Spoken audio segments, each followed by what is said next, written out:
Welcome everyone to Unleash Your Free Spirit. And Guinea is such a wonderful co-host and a good friend. And she's also a very busy lady, has a lot going on, both professionally and personally with, just amazing things that she's doing in the private sector and in the public sector. And she's helpful, she's spiritual, such a good friend. But we want to have I Guinea didn't pay her a penny for saying all that. Oh, I didn't pay her a penny to say all that. Judy, thank you. Go ahead, please.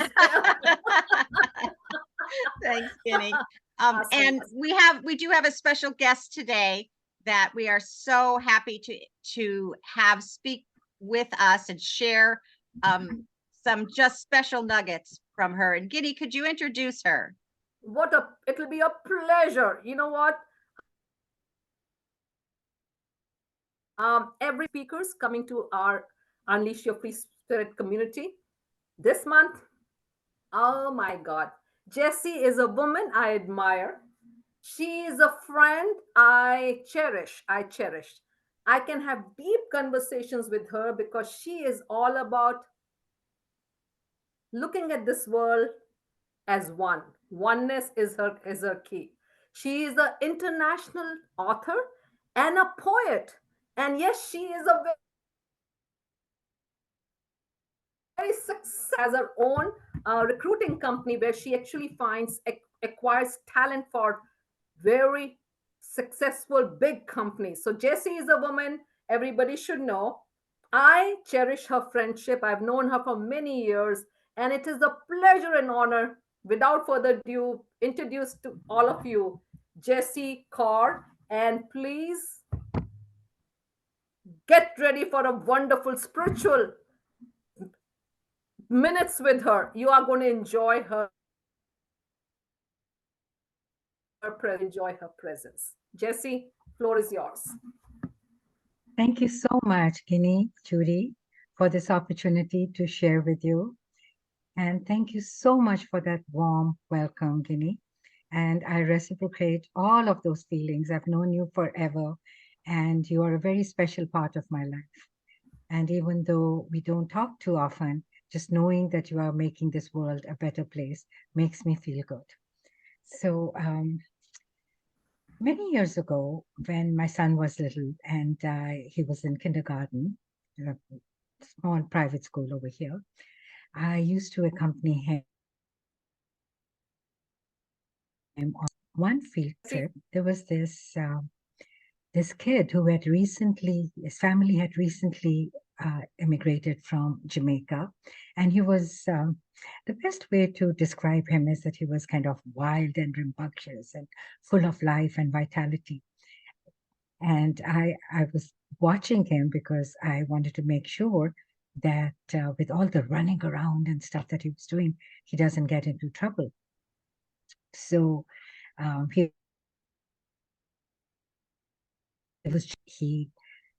bruised his knee and it started bleeding. And because I was watching him, I was right there and saying, "Oh my gosh, Jonathan, what happened? What happened?" Before I could do anything, this little girl, Jenny, blonde, blue-eyed, resident of a very prestigious neighborhood in the Bay Area, comes running, looks at his blood, and says, "Oh my God, look at this. Your blood is red." And then she puts her arm against his dark skin and says, "It's only on the surface. We're the same. We're the same." Oh my God, it was a goosebump giving moment for me. And I was amazed at the epiphany that this young child had at such an early age, no more than maybe 6 years old. And that has been the paradigm of my life. We're the same. We may not be the same on the surface, but our hopes, our hearts, our dreams, all of it is the same. And unlike Jenny, I didn't learn it at 5 or 6. I came to this through my faith tradition, Sikhi. Guru Nanak in the 15th century said, "Ik Onkar," the creator is there is one creator manifested in the creation and part of the creation. And that spoke to me. That spoke to me in such a profound way that it has been the silver thread that of my life in everything I do. As Guinea said, I have been a talent acquisition partner for high-tech companies. It's a cutthroat environment, technology-wise, as well as placement-wise.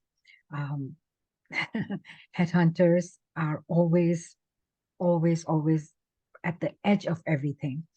And I entered this field after moving to the US after a tenure as a English literature. So I had no idea about engineering or even the geography of this place or anything. I got into it because I wanted a change of pace, and boy, did I get it. So how did I succeed in that area? Completely non-engineering background. It was through connection, through feeling the connection between people. And I was amongst the top 3 prize to me. And then I got into writing, and my books are all about this paradigm of oneness, of connection.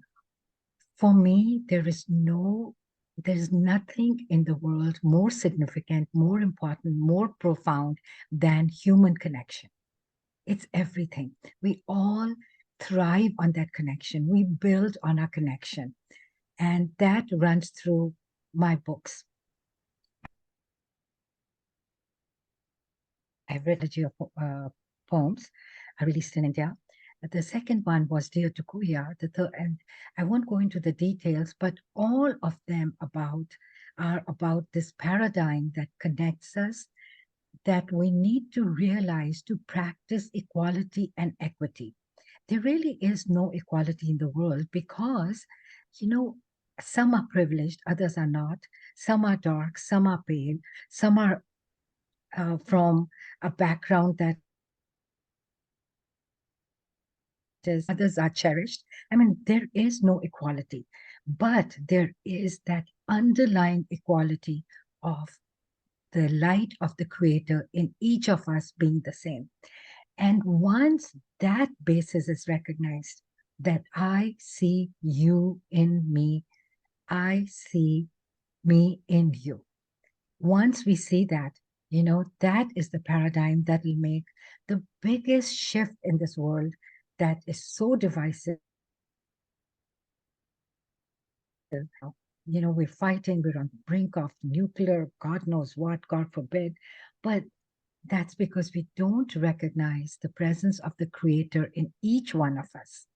And once that wall is broken, once that wall of separation, those silos are broken, this world will be a better place. And that journey begins from within for each one of us, starting with the shift in our consciousness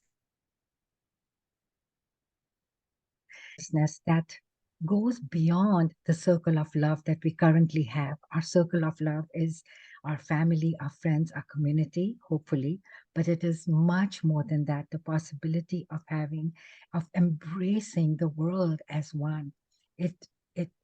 For me, it is the silver thread that runs through everything I do in my life. I started a foundation when I was again in my 20s, which was a spiritual world. There are speed bumps that happen in our life, and I hit one when I became a person non grata in the foundation that I created. And it was very hurtful because the betrayal came from those that were close to me. But as I look back, it was the best thing that could happen to me because I didn't belong to one foundation or one organization.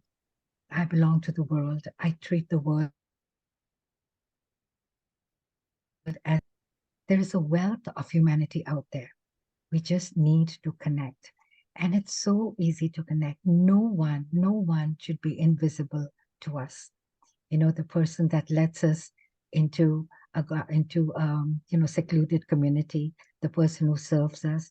I remember that I was at a party a few years ago and the help didn't come. So I put on an apron and I started helping the hostess. And you know, no one greeted me. No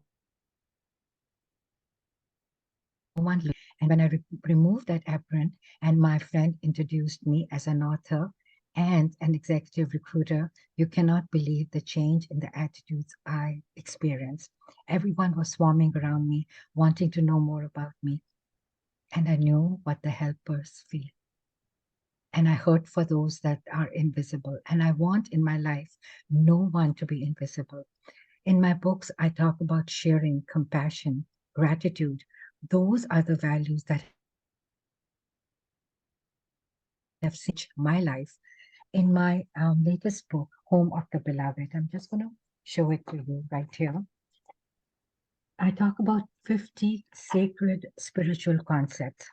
They were inspired by the Sikh scripture, but they are universalist in their application.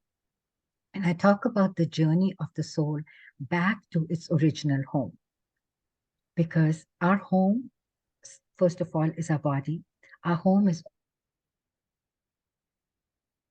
also, but our forever home is the home where we come from, the abode of the Creator, and we all have to go back there. And that is our journey. We may take different routes, but that's where we need to go. And this book is about the hurdles that we have to cross, and it begins with oneness.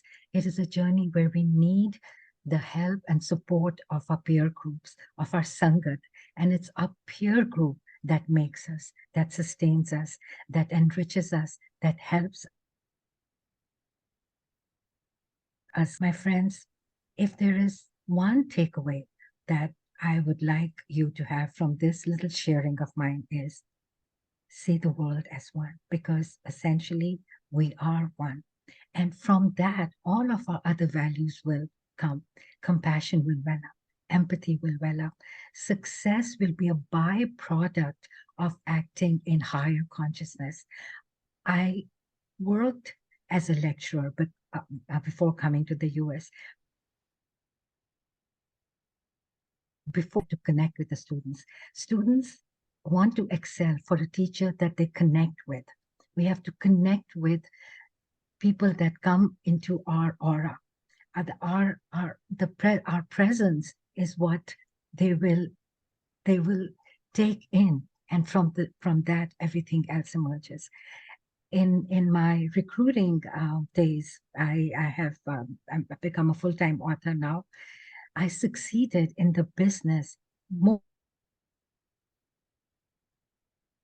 and I've worked for the larger good of the companies, of the individual, of myself. So once we see the world as one, once we see the creation as one, our respect for Mother Earth goes up. Our respect for others that we come across becomes there is no other. That is my experience in life. Everyone you meet, you will give some, you'll share some, you'll take away some. And that's the interaction that is the most enriching and has been for my life. I think I if I have a few more minutes, I'll go on. If not, this is really my message that once we embrace this world as one, once we know that the Creator abides in all of us, not only does our body become a temple, but we take that temple with us in everything we do and wherever we are. Let's celebrate that. Let's live in wonder. Let's live in gratitude, because every day is a paradigm. Yes, Jessi. Thank you, Jessi. Wow. Oh, Wow. I just love how the nuggets that you shared, the silver thread that connects us. I love that. And being able to see the world as one. We want to open it for questions. I have a question first, though. So being in talent acquisition and the cutthroat of the business, and I know Raphael is, that's what Raphael does for a living also. And developer, yes. Yes. You went about it a different way than a lot of other people still in the industry do. Did the management of your company accept what you were doing at first? Oh, that is such a great question. I'm so glad to have an opportunity to answer this. So, this was my rookie year.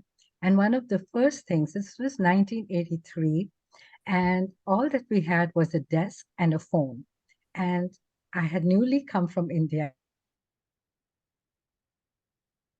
biology, even the geography. But one thing I knew was that when they told me to go past HR and go straight to the managers and have no relationship with what they call with the minor minions, I went totally against that. And when I started I think in my third month, I made 4 deals consecutively. So the CEO of the company was one of the 3 largest, most eminent recruiting agencies, called a meeting and said, heard what everyone was saying. He says, look, this rookie is an outlier. Don't do what she does. It may work for her, but it doesn't work. What I am teaching you is distilled wisdom. What she is doing works only for her.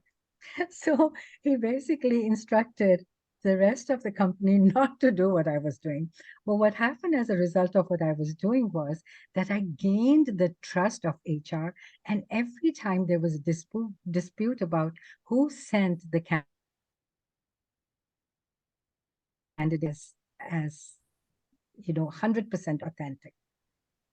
So I build relationships. And but you're right, the management looked at it differently. And I left that company.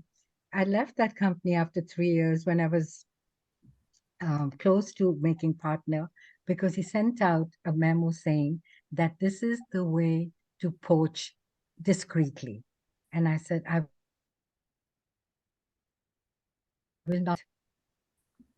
And then she started her own company Yes, and then I has started my been own very company, successful Team there. Edge. See, when And I you're taught managers how to, recognize talent and how to interview. And I still do that.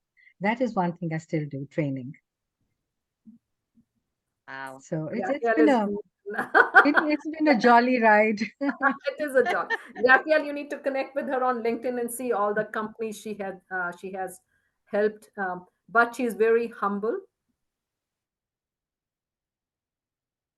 and she speaks to your heart. I hope Really so, soft Vicky. I hope. spoken, very soft spoken. Jessi, what a pleasure. Anybody else has any question for Jessi?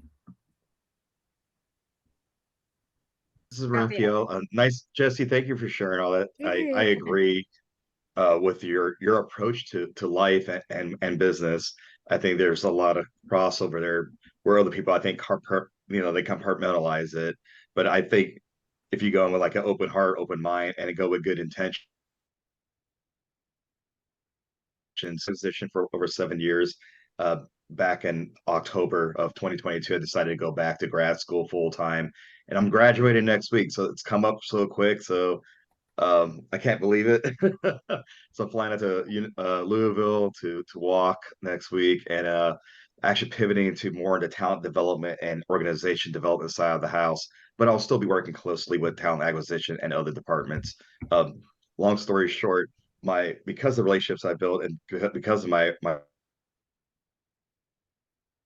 approach, how do I take care of people? How do I connect them with the right roles, and how do I take care of the company also at the same time and balancing those needs? Because of those relationships, my prior employers invited me to come back. They're actually creating a brand new role just for me Wow. to work on special Congratulations. projects. Wow. Congratulations. Wow. It's thank you. I'm still waiting on approval from the executives and the board. They still have to sign off on the role, but for my VP on down, I've been blessed. So Awesome. Awesome. we'll see, possibly late February. Right here. I develop courses, I deliver them. I got out of active recruiting, but I'm still in training. I love it. I love to teach managers how to not just to think of, oh my God, the bottom line, but to think about expansion in a way that is sustainable and really, I mean, leadership from the heart. really. Absolutely. It's needed in a lot of companies. Wow. So Phil, you have your hand raised. Why don't you unmute yourself? You have a question to ask. Yes, yes. Thank you. Thanks for the invitation, Guinea and Judy, and for Jessi. Fabulous. I really loved how you talked about your experiences and your insights shared, and it comes to mind that getting into the spirit of people and what we do, and that's one of the things that CEO space that we used to do. And as you were talking, I was thinking of a poem that I would Bob Proctor, and he would say often,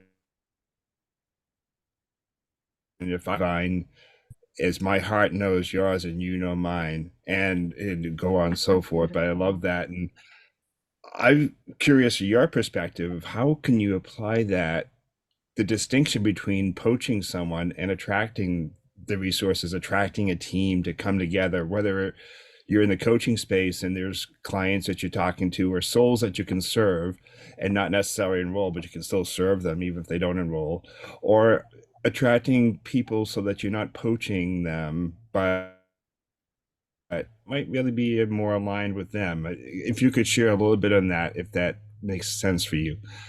I feel that's a really great question. So LinkedIn has made life very easy and very and candidates very approachable. So so I use that to my advantage. This is those years when we would go into the company, rusing and all of that. And what I meant by poaching was that paid us to recruit, right? Because every time we recruit from another company, we are taking their talent, we are poaching, but we don't poach from people that feed us. We don't poach from people that we are there, so if we are bringing talent to our company, we are not from the back door stealing that talent after a year of them being there. And so I meant to clarify that. But LinkedIn has made it very easy for us to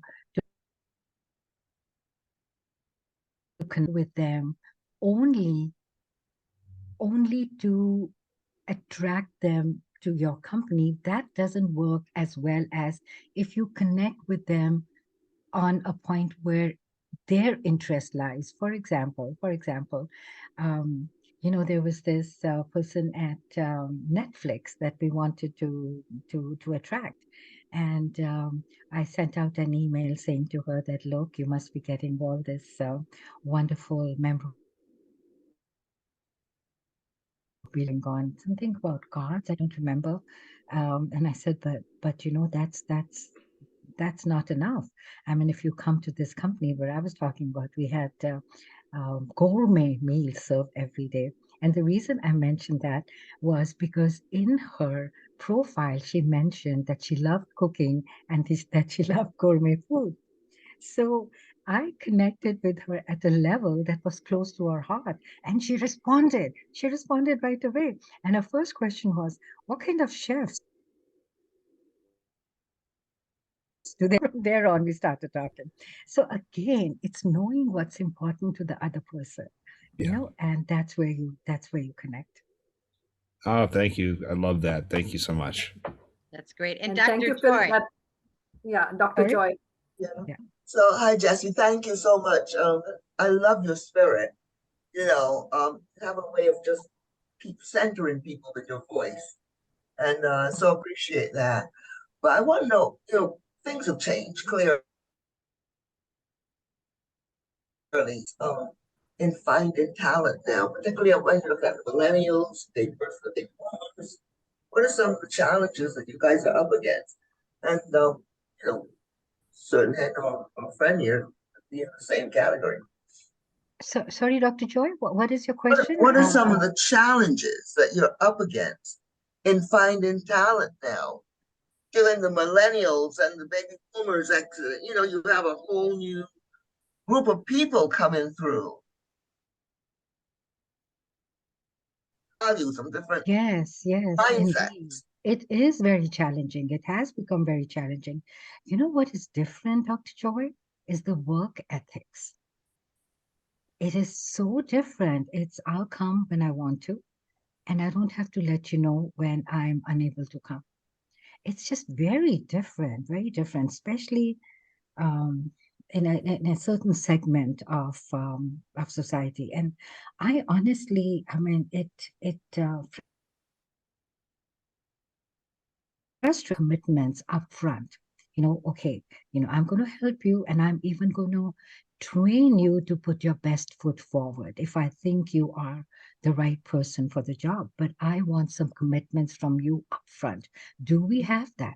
Do we have this mutual contract of respect and authenticity and commitment?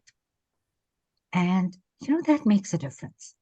That makes a difference because you appeal. For me, I always want to appeal to the higher, and it makes a difference. The commitment comes first, not at the end. I always tell them that when you get an offer, that's a handshake. But all along, we will know what we are headed to, and there will be no surprises. So once you lay out that plan, the challenges become less. As far as finding the right talent, that too has become very difficult. But what has become willing to move um, more quickly than they were in the past. Earlier, we used to say that, we have to be at a company for 3 to 5 years. Now, a year and a half to 2 years, people are getting antsy and they want to, they want to go on to the next step. So people are always looking out for better opportunities. So there are challenges, and then there is a mindset where, you don't have to battle with them about, look, you. Thank So you. I hope that answers your question to a certain extent. Oh, yes, it does. I mean, I work on mindset shifting, so I'm really very interested to see how it's impacting industry because I get it all the time, that they're not ready. They're just not ready for work. And it's not that they don't know the skill set, it's the other stuff, the character development that uh,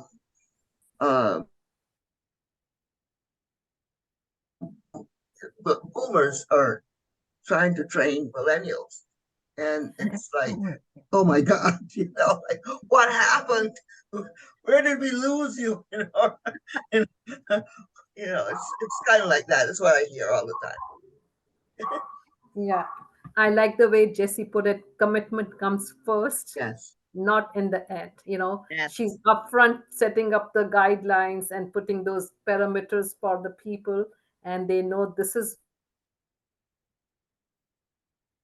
if listen to these Or guidelines, these defining definition, and that works with anything in every relationship, any work you do. It is all about um, putting your expectations, defining what you want upfront, and so people respect that, and it's a mutual respect. And thank you, Jessi. You really brought it up from the heart and from your wisdom. 30 plus years in this industry, 30 years or so, and